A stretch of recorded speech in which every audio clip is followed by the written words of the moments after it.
നമസ്കാരം, ഞാൻ രവീന്ദ്രനാശൻ. ഇന്ന് എന്നോടൊപ്പം ഉള്ളത് സുപ്രസിദ്ധ ഗുരുക്കളായ ശ്രീ ബാബുരാജ് ആശാനാണ്. അദ്ദേഹത്തെയും നിങ്ങളെയും ഞാനൊരു ഔഷധ സസ്യത്തെ പരിചയപ്പെടുത്തുന്നു.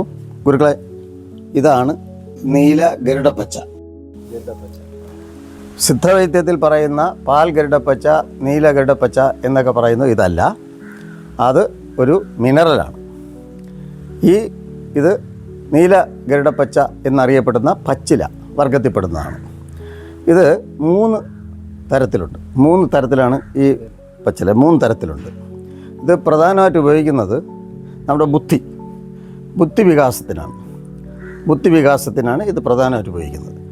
ഇതിൻ്റെ ഇല അല്ലെങ്കിൽ സമൂലം ഉണക്കി പൊടിച്ച് 5 ഗ്രാം വീതം നിത്യവും ഒരു നിറമുള്ള പശുവിൻ്റെ പാലിൽ സേവിച്ചാൽ ദീർഘായുസ് ലഭിക്കും, ബുദ്ധിശക്തി വർദ്ധിപ്പിക്കും, മെമ്മറി ലോസ് പോലുള്ള അസുഖങ്ങൾ മാറിപ്പോകും, ഏജിങ്, അതായത് നമ്മുടെ വയസ്സാകുമ്പോൾ ചുക്കിച്ചുളിയുന്ന ആ അവസ്ഥ മാറിക്കിട്ടും.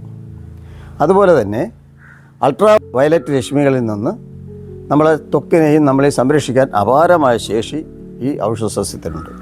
മാത്രമല്ല ഇതൊരു ആൻറ്റി പോയ്സണാണ്. ഏത് തരം പോയ്സണെതിരെയും ഇത് പ്രവർത്തിക്കും. ഇതിൻ്റെ ചൂർണവും മഞ്ഞളും കൂടി ചേർത്ത് കഴിച്ചു കഴിഞ്ഞാൽ എല്ലാ വിധത്തിലുള്ള ത്വക്ക് രോഗങ്ങൾക്കും ശമനം ലഭിക്കുന്നതാണ്. അതുമാത്രമല്ല ഈ കോളി പോലുള്ള മൈക്രോബ്സിനെതിരെ പ്രവർത്തിക്കാനുള്ള അപാരമായ ശേഷി ഈ ഔഷധ സസ്യത്തിനുണ്ട്. പ്രധാനമായിട്ടും ഇതും മഞ്ഞളും കൂടി ചേർത്ത് കൊടുത്താൽ മതി. ഈ പച്ചിലയെ പറ്റി കൂടുതൽ അറിയണം എന്നാഗ്രഹമുള്ളവർ കമൻറ്റ് ബോക്സിൽ രേഖപ്പെടുത്തിയിട്ടുള്ള നമ്പറിൽ ബന്ധപ്പെടേണ്ടതാണ്. ഈ ലഘു വീഡിയോ ഇഷ്ടപ്പെട്ടവർ ലൈക്ക് ചെയ്യുക, ബെൽ ബട്ടൺ എനേബിൾ ചെയ്യുക, സബ്സ്ക്രൈബ് ചെയ്യുക. നന്ദി, നമസ്കാരം.